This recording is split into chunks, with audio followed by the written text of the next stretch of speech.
दोस्तों, आज inverse trigonometric function के क्वेश्चन का सॉल्यूशन एनसीईआरटी से करेंगे, जिसमें फर्स्ट एक्सरसाइज का आपको एग्जाम्पलर और एक्सरसाइज का भी सॉल्यूशन कराएंगे। और ये आपके बोर्ड एग्जाम के पॉइंट ऑफ व्यू से बहुत ही इंपॉर्टेंट है और सभी क्वेश्चन को जो है एकदम बहुत बेसिक और फंडामेंटल लेवल से आपको बताएंगे। तो देखिए, यहां पर पहला क्वेश्चन है आपका गिवन साइन इनवर्स 1/√2 की वैल्यू निकालना है। तो हमने बताया था कि आईटीएफ की वैल्यू थीटा के एंगल होता है, तो हमने इसको इस तरह से भी बना सकते हैं। 2-3 मेथड होता है इसको बनाने का, लेकिन बेसिक मेथड क्या होता है जो सुनिए। तो साइन इनवर्स 1/√2 की वैल्यू एक थीटा लेट कर लिया। अब इसके बाद ये अगला स्टेप क्या देगा, क्योंकि आईटीएफ की वैल्यू तो एक एंगल ही होता है, तो साइन इनवर्स 1/√2 के वैल्यू के एक एंगल से रिप्रेजेंट कर दिए। अब यहां पर हमने बताया था कि साइन इनवर्स एक एंगल है और उस एंगल का साइन एक्स के इक्वल होगा। मतलब इसका साइन लोगे तो ये साइन थीटा हो जाएगा और किसके इक्वल होगा, एक्स। एक्स क्या है आपका 1/√2।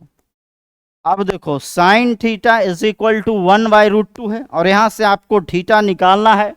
तो आरएचएस तरफ जो वैल्यू है उसके बारे में सोचना पड़ेगा कि साइन कितना डिग्री का ये वैल्यू है। तो साइन π/4 का भी है और भी बहुत सारे एंगल का है, लेकिन सबसे छोटा एंगल लेना है। तो छोटा एंगल तो π/4 ही आ जाएगा। अब यहां से साइन साइन सेम है, जब ट्रिग्नोमेट्रिक रेशियो सेम होता है तो एंगल भी सेम होता है। मतलब थीटा किसके इक्वल हो जाएगा, π/4 के। और थीटा हमने किसको लेट किया था, साइन इनवर्स 1/√2 को, और इसका वैल्यू निकल गया π/4। तो इस तरह से भी इसका वैल्यू निकाल सकते हैं। और इसका सेकेंड मेथड भी आपको बताते हैं। साइन इनवर्स 1/√2 की वैल्यू निकालना हो आपको, तो साइन इनवर्स का जो इनपुट होता है वो तो साइन थीटा के ही मान होता है। यहां से भी देख लो, साइन इनवर्स का जो इनपुट है 1/√2 एक किसके इक्वल होता है, साइन थीटा के इक्वल होता है। साइन इनवर्स का इनपुट साइन थीटा के इक्वल होता है। तो बताओ साइन कितना डिग्री का ये मान है, ये पुट कर दो। तो साइन π/4 का ये वैल्यू है। अभी एक प्रॉपर्टी पर आ गया। प्रॉपर्टी हमने बताया था sine inverse sine theta is equal to theta होगा, बशर्ते ये थीटा इसके वैल्यू में रहना चाहिए। तो उसी प्रॉपर्टी पर ये आ गया साइन इनवर्स साइन थीटा पर, और बशर्ते ये चेक करना पड़ेगा ये थीटा इसके वैल्यू में है कि नहीं है, क्योंकि ये थीटा -π/2 से लेकर π/2 के बीच में है। तो हम कह सकते हैं साइन इनवर्स साइन थीटा की वैल्यू यही थीटा होगा, ये π/4। तो ये आराम से इससे बन जाएगा, प्रॉपर्टीज पर आ जाएगा और इसका सॉल्यूशन आराम से कर सकते हो इस तरह से। चलिए अब अगले क्वेश्चन को देखते हैं। अगला क्वेश्चन में आपको दिया हुआ है कॉट इनवर्स -1/√3। हमने आपको बताया है कि कॉट इनवर्स का इनपुट यदि निगेटिव में होगा तो अपना result pi minus cot inverse, और ये जो निगेटिव इनपुट था वो पॉजिटिव बन जाएगा। और आपको भी जस्ट बताया है कि कॉट इनवर्स का इनपुट कॉट का ही वैल्यू होता है। तो ये कॉट कितना डिग्री का वैल्यू है बताओ तो tan 60 की वैल्यू √3 होता थी कॉट 60, और 60 को क्या बोलते हैं π/3, रेडियन में क्या बोलते हैं π/3। अब आप इसका वैल्यू निकालिए। तो ये किस प्रॉपर्टीज पर आ रहा है बताओ, cot inverse cot theta. Properties आपको क्लियर होना चाहिए, बशर्ते ये थीटा इसके वैल्यू में होना चाहिए और इसका वैल्यू आपको मालूम है कि 0 से लेकर पाई तक होता है और ये एंगल 0 और पाई के बीच में ही है, इसीलिए कॉट इनवर्स कॉट थीटा यही थीटा हो जाएगा π/3। अब यहां 3 LCM जब लोगे तो 3 पाई में से पाई जाएगा तो क्या आ जाएगा 2π/3। यही आपका जो है फाइनल आंसर हो गया।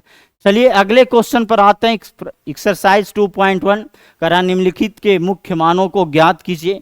तो पहला क्वेश्चन क्या है जो देखिए, आपके स्क्रीन पर पहला क्वेश्चन आ गया और इसका वैल्यू आपको निकालना है।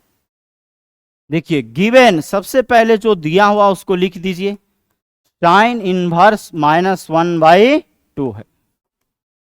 हमने बताया है कि साइन इनवर्स के अंदर माइनस रहता है तो माइनस बाहर हो जाता है, ये माइनस बाहर हो जाएगा तो साइन इनवर्स 1/2 हो जाएगा। अभी आपको समझा रहा था कि साइन इनवर्स का जो इनपुट होगा वो साइन का ही वैल्यू होगा, तो साइन कितना डिग्री का वैल्यू होता है 1/2? बताओ, साइन 30 डिग्री है, 30 को क्या बोलते हैं? π/6 रेडियन में। अब ये साइन इनवर्स साइन थीटा पर आ गया। अब देखो ये प्रॉपर्टीज पर आ गया, वो प्रॉपर्टीज है साइन इनवर्स साइन थीटा। तो साइन इनवर्स साइन थीटा की वैल्यू यही थीटा होता है, बशर्ते ये थीटा इसके वैल्यू में रहना चाहिए, और है भी, तो हम बोल सकते हैं कि दिस की वैल्यू π/6 होगा, और आगे माइनस है तो -π/6। तो देखिए इसमें एकदम कहीं कोई दिक्कत नहीं होनी चाहिए, आपको एकदम आराम से बता रहे हैं। देखो यहां पर गिवन कॉस इनवर्स √3/2। आपको हमने बताया है भी कि कॉस इनवर्स का जो ये इनपुट है वो कॉस का ही मान है, कॉस के किसी ना किसी एंगल का मान होता है, लेकिन सबसे छोटे वाले एंगल का मान होता है। तो कॉस कितना का मान होगा √3/2? बताओ तो। कॉस 30 का मान होता है, और कॉस 30 को यहां रेडियन में लिखना है, रेडियन में 30 को बोलते हैं π/6। अब ये देखो कि एक प्रॉपर्टीज पर आ गया, ऐसा लिखने के बाद एक प्रॉपर्टीज पर आ गया, वो प्रॉपर्टीज है cos inverse cos theta. Cos inverse cos theta की वैल्यू यही थीटा होता है, बशर्ते ये थीटा इसके वैल्यू में रहना चाहिए। है π/6, 0 और पाई के बीच का वैल्यू है, तो इसका भी आंसर आपको π/6 आ जाएगा।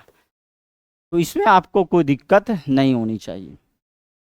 चलिए इसके बाद जो है हम लोग अगले क्वेश्चन पर बढ़ते हैं, और अगला क्वेश्चन आपका कॉसेक इनवर्स 2 है। ये सब भी बहुत आसान क्वेश्चन है, पहले आप लिख दीजिए कॉसेक इनवर्स 2। अब बताइए कॉसेक इनवर्स का जो इनपुट है वो कॉसेक का ही मान है, तो बताओ कॉसेक कितना का मान होगा 1/2? तो साइन 30 जो होता है 1/2 होता है, तो कॉसेक 30 आपका 2 हो जाएगा। ये कॉसेक 30 का मान है, ये तो याद रखना ही पड़ेगा। 30 को रेडियन में बोलते हैं π/6।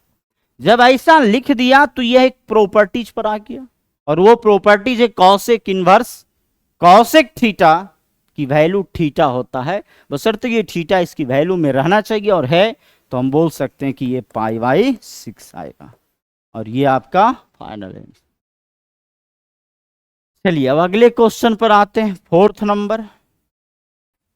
देखो फटाफट इसको देख लेते हैं। Given tan inverse -√3, tan inverse के अंदर माइनस रहता है तो माइनस बाहर हो जाएगा, तो ये tan इनवर्स √3, और ये tan इनवर्स, tan कितना डिग्री का वैल्यू होता है √3? tan 60 का, और 60 को हम लोग बोलते हैं π/3। अब बताओ ये tan इनवर्स tan थीटा पर आ गया, तो tan inverse tan theta theta ही होगा, बशर्ते ये थीटा इसके वैल्यू में रहना चाहिए, हरे भी, तो इसका वैल्यू आपको π/3 आ गया। चलिए अब अगले क्वेश्चन पर आते हैं। अगला क्वेश्चन क्या है जो देखो, cos inverse given cos inverse -1/2। Cos inverse के अंदर यदि निगेटिव रहता है तो बोला है कि उसका output pi minus cos inverse, ये इनपुट का पॉजिटिव हो जाता है, और पाई माइनस कॉस इनवर्स, ये कॉस कितना डिग्री का वैल्यू है ये आपको सोचना है। तो ये कॉस 30 का वैल्यू है कि 60 का वैल्यू है? 60 का है, और 60 को हम लोग रेडियन में π/3 बोलते हैं। कॉस 60 डिग्री, 60 को रेडियन में π/3 बोलते हैं। अब बताओ कॉस इनवर्स कॉस थीटा की वैल्यू थीटा होता है, ये थीटा इसमें रहना चाहिए, है इसके वैल्यू में, तो ये π/3 होगा। जब 3 एलसीएम लेंगे तो 3 पाई में से पाई जाएगा, तो ये आपका 2π/3 आएगा। तो ये भी हो गया। अब हम लोग अगले क्वेश्चन पर आते हैं। देखो अगला क्वेश्चन क्या है, ये भी बहुत आसान क्वेश्चन है आपका। Cos inverse -1/2। हमने बोला कि कॉस इनवर्स के अंदर माइनस रहता है तो पाई माइनस करके बाहर होगा, पाई माइनस कॉस इनवर्स, ये निगेटिव है तो ये क्या बन जाएगा, positive. Pi minus cos inverse, अब ये कॉस का ही वैल्यू होता है तो कॉस कितना डिग्री का वैल्यू है, 60 को। 60 को क्या बोलते हैं, पाई/3। अब ये कॉस इनवर्स कॉस थीटा पर ये सेट है तो cos inverse cos theta, theta आता है बशर्ते ये थीटा इसके वैल्यू में रहना चाहिए। तो इसका वैल्यू 0 से लेकर पाई तक होता है और उसी में ये है तो ये लिख सकते हैं।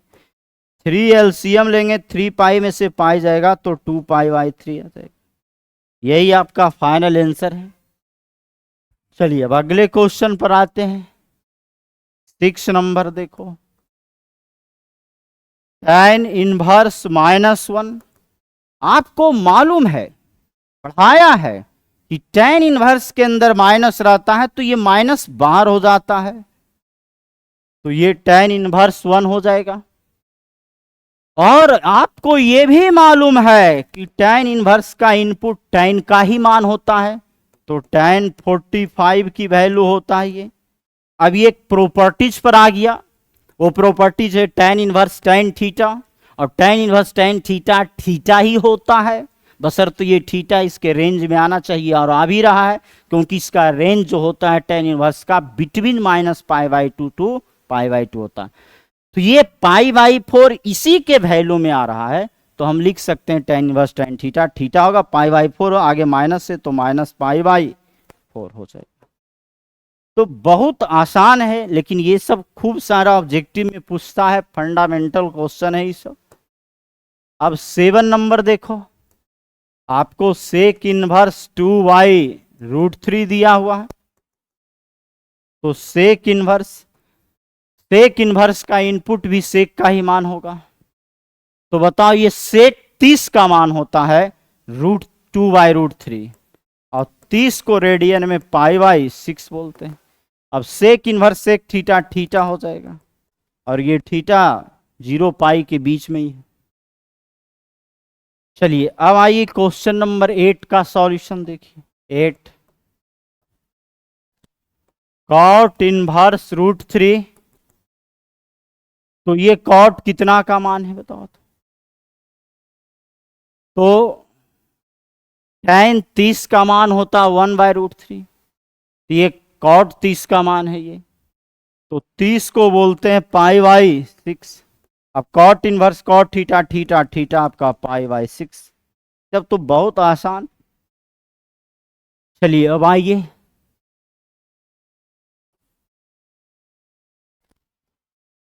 ये कॉस इनवर्स -1/√2। आपको बताया है कि कॉस इनवर्स के अंदर माइनस रहता तो इसका result pi minus cos inverse, ये निगेटिव इनपुट पॉजिटिव में कन्वर्ट हो जाता है। अब ये पाई माइनस कॉस इनवर्स, और कॉस इनवर्स का जो इनपुट है वो कॉस का ही मान होता, कॉस कितना डिग्री का ये वैल्यू है, π/4 का है।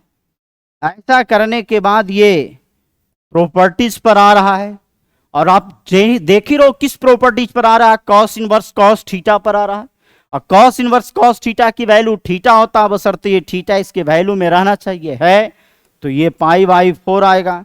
4 एलसीएम लेंगे, 4 पाई में से पाई जाएगा तो आपको ये 3 π/4 देगा। चलिए अब आगे बढ़ते हैं अगले क्वेश्चन पर 11, जो कि बहुत ही आसान क्वेश्चन है। देखो यहां पर tan inverse 1 plus cos inverse -1/2, पहले साइन इनवर्स -1/2। जहां जहां पहले प्रॉपर्टीज लगता है वो लगाओ, इसको अभी ज्यों का त्यों रहने दो। अभी बताया कॉस इनवर्स के अंदर माइनस रहता है तो वो पाई माइनस कॉस इनवर्स, ये निगेटिव पॉजिटिव में कन्वर्ट हो जाता है। और साइन इनवर्स के अंदर माइनस रहता तो माइनस बाहर हो जाएगा तो आपको साइन इनवर्स 1/2 हो जाएगा। अब इसको सोल्व करो, ये tan इनवर्स इसका इनपुट देखो tan कितना की वैल्यू है, tan pi by 4 plus pi minus cos inverse. Cos inverse का इनपुट कॉस का वैल्यू होता है कॉस पाई बाई 4, और ये साइन इनवर्स का इनपुट साइन का वैल्यू होता है, ये साइन 30, 30 को बोलते हैं पाई बाई 6। आप देखिए अब ये tan inverse tan theta theta होगा, ये पाई बाई 4 देगा। अब प्लस पाई माइनस ये कॉस इनवर्स कॉस थीटा भी थीटा हो जाएगा, पाई बाई 4 देगा, और sign inverse sine theta theta ये पाई बाई 6 देगा। तो देख रहे हो एक प्लस पाई बाई 4 है। अरे यहां लेकिन गलत हो गया यार, एक मिनट पाई बाई कॉस 60 की वैल्यू होगा। अरे एक मिनट, यहाँ मिस्टेक से बोल दिए, कॉस 60 की वैल्यू होगा 1/2। 60 को बोलते हैं पाई बाई 3, तो ये आपको तो पाई बाई 3 दे देगा। अब पाई बाई 6 आप देख लो कि क्या एलसीएम आ रहा है आपको, एलसीएम आपको 12 आ रहा है। तो 4 तिया 12 और 3 ऊपर मल्टीप्लाई हो जाएगा, 12 ऊपर मल्टीप्लाई हो जाएगा, 3 चौक 12, 4 ऊपर 6 दूनी 12, 2 ऊपर मल्टीप्लाई हो जाएगा। तो 12 3 15 पाई, और ये माइनस 6 पाई बाई कितना आ जाएगा 12। 15 पाई में से 6 पाई जाएगा तो आपको 9 पाई बाई 12 आ जाएगा। और ये 3 तिया 9 और 4 तिया 12, आपका आंसर 3 पाई बाई 4 आ जाएगा। बहुत आसान क्वेश्चन था, कोई हार्ड नहीं है। चलिए अब अगले क्वेश्चन पर आते हैं, ये भी आसान है। Cos inverse 1/2 plus 2 sine inverse 1/2। आपको मालूम है कि कॉस 60 का ये वैल्यू होता है, कॉस 60 की वैल्यू होता है 1/2, और 60 को बोलते हैं पाई बाई 3। और ये आपको मालूम है कि ये साइन का वैल्यू होता, साइन 30 का होता, 30 को बोलते हैं पाई बाई 6। अब ये अपना वैल्यू जो है पाई बाई 3 दे देगा, और ये अपना वैल्यू पाई बाई 6 दे देगा, और ये 2 तिया 6 हो जाएगा। तो pi by 3 plus pi by 3 आपको 2 पाई बाई 3 आ जाएगी। चलिए अब अगले क्वेश्चन पर आते हैं। ये ऑब्जेक्टिव देखो कई बार एग्जाम में दिया है, साइन इनवर्स एक्स को y से डिनोट किया है, तो कह रहा y की वैल्यू कहां से कहां तक होगा। y की वैल्यू मतलब साइन इनवर्स एक्स की वैल्यू बताया है कि माइनस पाई बाई 2 से लेकर पाई बाई 2 तक होगा। मतलब y की वैल्यू हमने पढ़ाया है कि साइन इनवर्स एक्स का रेंज जो होता है y जो होता है माइनस पाई बाई 2 से लेकर पाई बाई 2 तक होता है, तो b सही होगा इसमें। अब अगले क्वेश्चन पर आ जाओ 14। देखो इसका सॉल्यूशन करो। tan इनवर्स √3, और यहां पर देख लो सेक इनवर्स के अंदर माइनस है तो पाई माइनस करके बाहर होगा, तो पाई माइनस सेक इनवर्स, और ये निगेटिव है तो ये क्या बन जाएगा पॉजिटिव। अब देखिए tan इनवर्स का इनपुट tan का ही मान होता है। tan कितना डिग्री का मान होगा, tan 60, 60 को क्या बोलते हैं पाई बाई 3, और ये पाई माइनस सेक इनवर्स। बताओ ये सेक कितना का वैल्यू है, तो कॉस 60 की वैल्यू होता 1/2, तो सेक 60 की वैल्यू होगा, तो ये हो जाएगा सेक 60, 60 का मतलब पाई बाई 3। अब इसको सोल्व करेंगे तो ये पाई बाई 3 देगा, और ये pi minus sec inverse sec theta भी थीटा देगा पाई बाई 3, तो pi by 3 minus pi minus minus plus pi by 3 हो जाएगा। अब पाई बाई 3 में पाई बाई 3 ऐड होगा तो आपको 2 पाई बाई 3 माइनस पाई। अब आप यहाँ 3 एलसीएम ले लोगे तो 2 पाई माइनस 3 पाई आपको माइनस पाई बाई 3। तो आपका ऑप्शन 20 में सही चला जाए। कोई दिक्कत नहीं, ये आपका जो एक्सरसाइज था, अब तो आगे कोई क्वेश्चन है नहीं इसमें, ये पूरा समाप्त हो गया। और हम लोग अगले एक्सरसाइज का भी सॉल्यूशन कर देंगे। आप वीडियो को देखिए सही ढंग से, सारा क्वेश्चन को कंप्लीट कीजिए और जो कि आपके लिए फायदेमंद रहेगा। आज इतना ही तक।